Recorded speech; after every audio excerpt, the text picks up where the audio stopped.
Hello guys, welcome back again to my channel. Bersama saya Hansan di sini, dan seperti biasanya setiap harinya saya akan membuatkan video seputar cryptocurrency. So bagi kalian yang tertarik seputar cryptocurrency, boleh aja langsung bantu saya like dan juga subscribe. Jangan lupa juga untuk hidupkan lonceng notifikasinya supaya kalian gak ketinggalan update terbaru seputar cryptocurrency. Oke, pada hari ini guys, kembali kita akan bahas seputaran Bitcoin, dan kita melihat pergerakan kemarin itu terlihat sangat zigzag, sangat sulit untuk ditebak, dan kita pengen tahu kira-kira apa sih yang sedang terjadi di market, kemudian ekspektasinya untuk beberapa hari ke depan itu seperti apa. So, sebelum kita mulai, kita akan sekarang bahas dari coin market cap terlebih dahulu. Per hari ini secara global market cap crypto itu terkoreksi 7,18% guys, ke 1,65 triliun dolar. Nah, Bitcoin sendiri kembali ke angka 36.500-an, Ethereum 2.523, BNB 351, XRP 0,68, Cardano 0,82, Solana 81 dolar, Terra Luna 48 dolar, dan Dogecoin ada di urutan ke-11 dengan harga 0,12 dolar, karena BUSD kita nggak masukin ya, karena ini kan stablecoin. So, per hari ini kita melihat market rata-rata dalam keadaan merah. Oke, penurunannya ranging antara 6% hingga kurang lebih 14%. So, itu adalah outlook sementara dari beberapa top coin hari ini. Sekarang kita masuk dulu ke beberapa berita dan data terbaru hari ini. Nah, tentunya belum ada cerita baru ya guys, yang membuat market belakangan ini terlihat sangat sulit untuk ditebak pergerakannya. Oke. Kemudian juga tentunya sentimennya masih sangat negatif keadaannya. Kenapa? Ya tentunya salah satunya pastinya masih dari Rusia dan Ukraina, yang eskalasinya itu semakin meningkat gitu guys, alias ya semakin tegang lah istilahnya. Jadi hari ini ada update terbaru di mana dikatakan Putin recognize to breakaway regions, Biden's response with sanctions. Jadi per hari ini kita mendapati ada sebuah update di mana dikatakan di sini Presiden Putin itu menandatangani dan mengakui kemerdekaan dari dua daerah baru yang dinamai Donetsk People's Republic dan Luhansk People's Republic, yang kedua daerah ini merupakan daerah luar dari Ukraina yang memang sudah melepaskan diri dan sekarang diakui kemerdekaannya oleh Presiden Putin. Nah, untuk tujuannya apa saya juga nggak ngerti gitu guys ya, apa yang dilakukan oleh Putin. Tujuannya apa? Dia mengakui kemerdekaan dari kedua daerah ini yang dinamakan Donetsk dan Luhansk. Tetapi yang kita ketahui adalah dari keputusan tersebut, Presiden Amerika Serikat Joe Biden itu memberikan sanksi. Oke, dengan cara apa? Dia mengatakan di sini, the White House responded by promising an executive order banning U.S. citizens from engaging in investment, trade, and finance with the so-called DNR and LNR. Jadi dia mengatakan akan memberikan perintah eksekutif untuk nge-ban masyarakat Amerika Serikat untuk berinvestasi, berdagang di daerah-daerah yang tadi sudah diakui, yang disingkat DNR dan LNR. Jadi tentunya bisa jadi juga akan membuat US dan Rusia semakin bersih tegang juga. Jadi nggak hanya Rusia dan Ukraina, sekarang juga udah melebar kemana-mana gitu ya.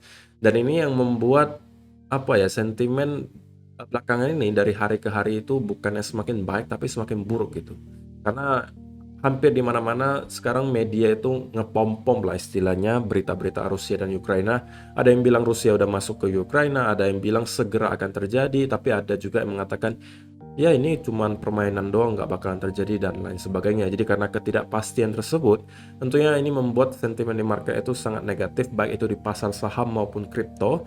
Terlihat dari pasar saham kalau kalian perhatikan, pasar future-nya itu per hari ini udah drop sekitar 1,9% untuk Nasdaq dan 1,25% untuk S&P 500. Kalau misalnya kalian merasa ini kan cuma 1% kok, tapi kalau misalnya di pasar saham itu guys, apalagi pasar saham US, penurunan sebesar 1,9 dan 1,25% per hari itu termasuk cukup besar gitu ya.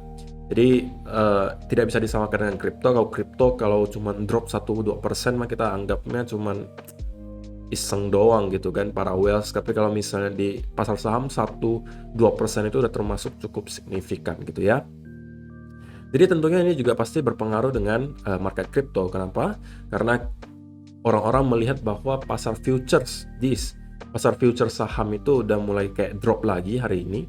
Jadi itu juga yang memicu kemungkinan banyak sekali investor-investor juga udah mulai mungkin mengurangi lagi portonya, oke, atau mungkin menjual sebagian karena mungkin panik gitu ya, takut akan adanya hal yang lebih buruk terjadi nantinya. Oke, jadi ya tentunya sentimen market belakangan ini tidak terlalu ideal gitu guys ya untuk kita-kita baik sebagai investor maupun trader ya di kripto, karena selain kita melihat volumenya tidak terlalu besar gitu ya, kita juga melihat pergerakannya sangat sulit untuk ditebak gitu guys.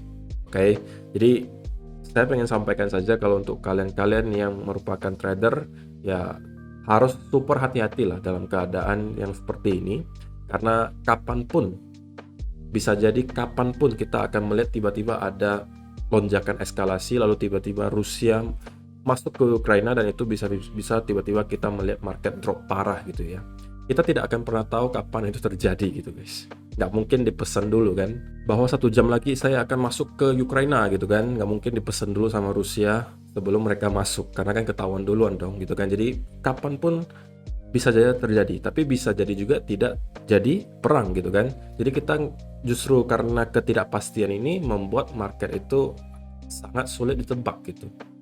Karena ini tergantung interpretasi masing-masing. Ada yang ngerasa ini pasti akan terjadi, ada yang ngerasa juga ini tidak mungkin terjadi, gitu ya.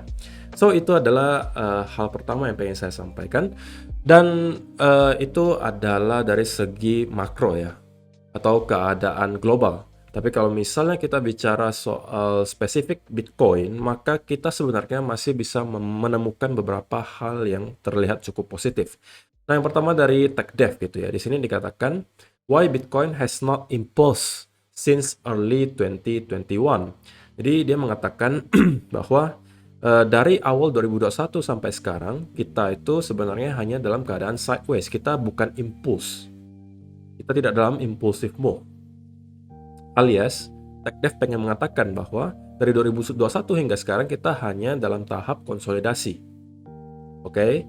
Dan kita masih memerlukan lagi satu leg ke atas. Dan dia menyamakan ini dengan yang terjadi di tahun 2019 sampai 2020 kemarin. Nah, kalau diperhatikan, maka dia mengatakan ini ada kesamaan gitu guys. Dimana kita mendapati ada sebuah top di sini. Oke. Kemudian kita ada mendapati koreksi dan kita kembali rally ke atas. Oke. Dan kesamaannya itu tidak hanya terjadi dari segi pergerakan di sini, di mana kita ada rally, koreksi, baru rally lagi gitu kan. Nah, kalau misalnya kalian lihat dari segi volume dan lain sebagainya, dia mengatakan ada beberapa poin di sini, wave symmetry, alias kesamaan dari segi wave-nya gitu. Oke. Kemudian kalau misalnya dilihat, dia mengatakan juga declining volume, alias selama koreksi di sini kita melihat ada penurunan secara volume, yang typically atau biasanya adalah tahap koreksi, bukan tahap impulsif. Oke. Yang ketiga, top at blue with price below since. Ini adalah garis biru, dan kita udah top 2 kali di garis biru ini, dan setelahnya kita berada di bawah garis biru tersebut. Alias kita tidak pernah lagi mendapati impulsive move, tetapi hanya koreksi saja. Kemudian corrective RSI. Jadi RSI yang ini, kita juga melihat pola yang sama dengan terjadi di 2019 hingga 2020 ini. Kita melihat ada sebuah top, kemudian kita koreksi cukup lama sebelum pada akhirnya kita kembali breakout ke atas. Di sini juga sama, kita udah mendapati sebuah top sama seperti di sini.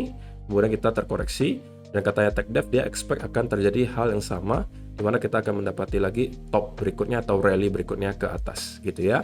Kemudian dari segi data on-chain juga, dormancy flow down plus near bottom. Di sini adalah dormancy flow-nya yang sudah kita sebutkan kemarin, bahwa dormancy flow itu dalam keadaan yang sangat undervalue gitu ya.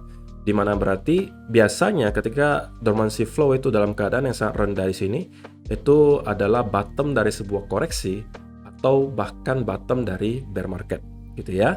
Kemudian juga SSR, oscillator down plus near bottom, atau stablecoin ratio, itu dalam keadaan yang juga terlihat cukup positif, di mana kita bounce dari area yang sebelumnya juga secara historis merupakan area bottom dari sebuah koreksi atau bear market.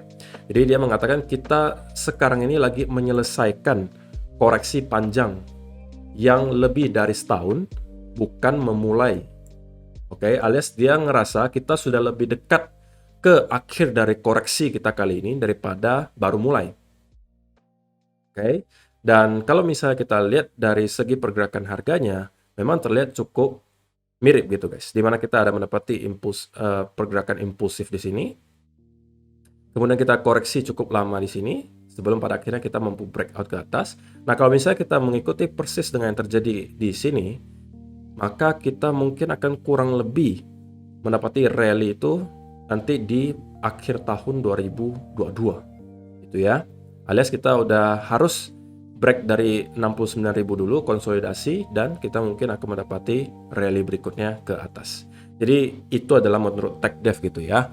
Jadi apakah menurut kalian ini terlalu optimistik guys, atau terlalu optimis?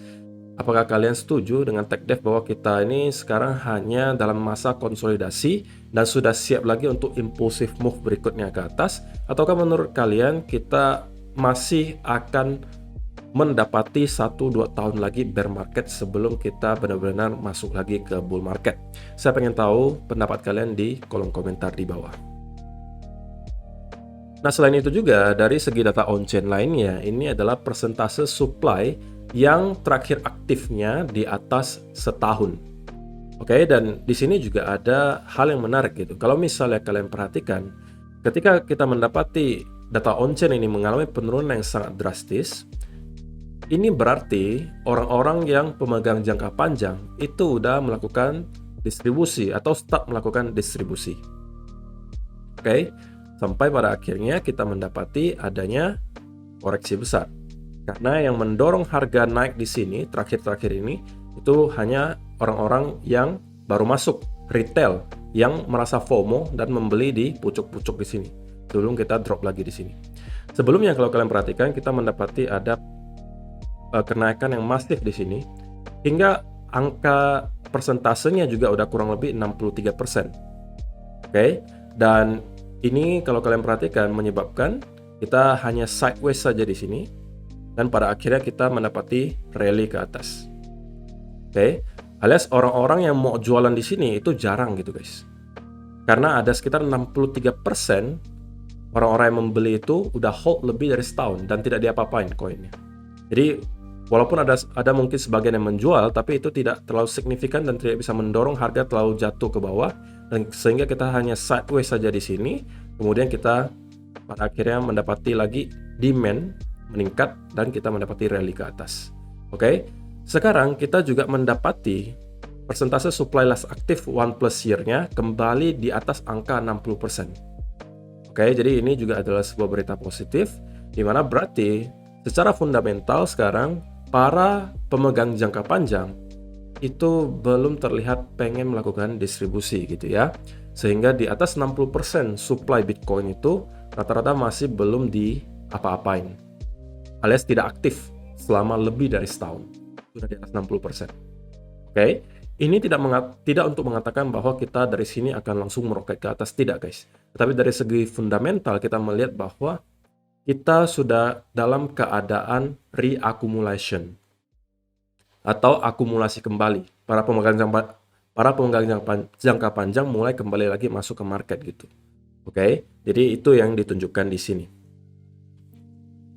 Nah, so itu adalah beberapa berita dan data terbaru hari ini yang pengen saya sampaikan untuk kalian. Sekarang kita masuk dulu ke chartnya Bitcoin dan kita mungkin mulai dari 4-hour chart terlebih dahulu. Nah, kalau misalnya kalian perhatikan di sini, tentunya per hari ini kita sudah berhasil gitu guys untuk breakdown dari golden pocket 0,618-nya setelah kemarin kita berjuang nih guys. Kalau misalnya kalian perhatikan, kita mendapati ada perlawanan yang sengit antara para bull dan bear di angka 0,618 di sini. Oke, pertama kali kita bounce di sini, kemudian di reject lagi oleh para bear sampai ke sini, kita kemudian mendapati bounce besar lagi. Dan akhirnya kita tidak mampu mempertahankan area 0,618 tersebut dan akhirnya kita drop dan menembus dari 0,618 sekaligus area major support kita di 37.000. So, dengan adanya hal ini tentunya akan sangat sulit bagi saya untuk kembali bisa biasnya untuk short term bullish. Saya agak sulit untuk bisa mengatakan hal tersebut sebelum saya dibuktikan salah gitu. Jadi sebelum saya dibuktikan salah, saya akan short term lebih ke arah bearish. Ya walaupun kalau misalnya kita melihat secara indikator, maka kita bisa menemukan beberapa hal di mana di 4 hour chart ya tentunya kita sudah dalam keadaan yang oversold. Di 1 hour chart kita bisa menemukan adanya indikasi bullish divergence, di mana berarti kita bisa saja tetap mendapati ada semacam relief rally di sini. Oke, sebelum kita melanjutkan lagi down ke bawah. Karena perlu kalian ingat guys, sementara sentimen market itu masih dalam keadaan yang sangat negatif gitu ya. So kita sepertinya perlu sebuah pemicu gitu guys untuk memancing lagi para investor untuk masuk, menaikkan demand lagi, dan dari situ kita baru mungkin bisa melihat lagi rally yang cukup kencang ke atas. Jadi untuk sementara saya belum melihat hal tersebut terjadi, dan dengan hal tersebut maka saya short term akan lebih ke arah bearish gitu ya. Walaupun beberapa hal tadi yang saya sebutkan, ada kita mendapati semacam bullish divergence, 4 hour chart juga kita mendapati oversold. So kita short term bisa mendapati semacam relief rally ke atas. Tetapi seperti yang saya sampaikan, sebelum saya mendapati adanya bukti bahwa para bull udah start untuk masuk lagi, maka saya akan tetap dalam keadaan bearish. Dan kalau misalnya kita mendapati ada pattern bearish continuation di sini, justru ini adalah bisa menjadi sebuah peluang untuk kita mendapati short gitu ya. Dan ini mungkin target berikutnya akan ada berada di low di sini, low yang sebelumnya tercipta di sekitaran 33-an ribu. Dan kalau ini mampu ditembus, maka next targetnya akan ada di sekitaran angka 30 ribu. Jadi untuk short term saya lebih ke arah bearish. Tapi kalau misalnya yang terjadi adalah tiba-tiba kita mendapatkan sebuah pemicu atau katalis berita besar yang bisa memicu demand kembali datang, kemudian kita mendapati sebuah rally besar, yang saya pengen lihat sebelum saya akan flip ke arah bullish adalah seperti yang sudah saya sampaikan kemarin. Pertama, kita wajib untuk break dulu dari area 40.000, oke, untuk menunjukkan ke saya bahwa oh kita mampu lagi untuk break dari sebuah area major resistance. Oke, kemudian yang kedua, saya pengen ngelihat dia break dari trend line di sini. Oke. Dan membentuk pattern continuation. Nah, kalau seperti ini yang terjadi, baru saya bisa mengatakan kita udah mendapatkan cukup indikasi untuk bisa mengatakan bahwa kita bisa jadi akan flip lagi ke arah bullish, dan saya mungkin akan flip ke arah bullish. Tapi sebelum ini semua terjadi, oke, saya akan short term lebih ke arah bearish. Dan kalau misalnya kita mendapatkan ada pattern bearish continuation, menurut saya itu bisa menjadi peluang kita untuk kembali short ke bawah. Dan saya berharap gitu ya, kemarin-kemarin untuk kalian-kalian yang merasa exposure kalian terlalu besar di kripto itu udah mengurangi porto kalian di sekitaran sini. Karena kemarin saya udah pernah ingatkan ke kalian guys, walaupun kita sekarang mendapati rally yang cukup kencang, tidak ada salahnya bagi kalian untuk mengurangi exposure kalian di kripto apabila kalian ngerasa kalian selalu panikan ketika melihat Bitcoin drop 5%, 10%. Itu berarti kemungkinan besar kalian itu menaruh terlalu banyak di kripto, sehingga kalian secara mental itu tidak kuat. Nah, kalau misalnya kalian mengikuti saran saya kemarin, harusnya kalian tidak akan terlalu panik lagi sekarang, karena sudah saya sampaikan bahwa walaupun kita mendapati adanya beberapa indikasi bahwa kita sudah bisa mendapati lagi rally ke atas, tetapi selalu ada kemungkinan bahwa ini semuanya hanyalah bull trap, oke, dan kita akan kembali lagi down ke bawah. Itu yang menyebabkan saya pesan ke kalian, kalau misalnya kalian merasa exposure kalian terlalu besar di kripto, kalian sudah boleh untuk start mengurangi exposure kalian di sekitaran sini. Oke, sehingga ketika hal seperti ini terjadi, mental kalian itu tetap terjaga gitu. Karena kalian udah ngerasa, oh memang itu udah jatahnya untuk investasi, saya udah mengamankan sebagian uang saya kemarin, jadi saya tidak akan terlalu terpengaruh lagi secara mental gitu ya. So itu aja sih guys untuk hari ini, yang pengen saya pesan aja tentunya kita hanya sekarang bisa hope for the best, but kita harus plan for the worst. Kita harus rencanakan untuk kemungkinan senario terburuk yang terjadi. Senario terburuknya apa? Tentunya kita kembali breakdown. Oke, kemudian misalnya tiba-tiba Rusia dan Ukraina benar-benar terjadi perang dan makin melebar kemana-mana, di mana NATO, US, dan lain sebagainya juga ikutan masuk, maka kita bisa melihat sell off lanjutan terjadi di market. Oke, dan yang kita tidak pengen lihat terjadi adalah pastinya kalau kita sampai mampu breakdown dari angka 29.000 di sini. Oke, karena kalau ini terjadi, saya rasa kita akan bisa mendapatkan sell off yang sangat besar. Oke, dan juga bisa memicu semacam long liquidation yang besar atau long squeeze yang besar, karena kemungkinan area-area di sekitaran sini banyak sekali orang taruh-taruh stop loss gitu ya. Jadi itu adalah hal yang tentunya kita tidak pengen lihat untuk terjadi. Tetapi tentunya kalau ditanya kemungkinannya ada nggak, kok kemungkinannya pasti ada. Makanya selalu saya sampaikan hope for the best, oke? Harapkanlah yang terbaik, tetapi selalu harus plan for the worst, atau kalian rencanakan untuk kemungkinan skenario terburuknya, oke? So itu aja sih untuk hari ini guys. Terima kasih yang sudah menonton sampai selesai. Semoga bermanfaat video hari ini, dan kita akan bertemu lagi di video yang berikutnya. Bye bye.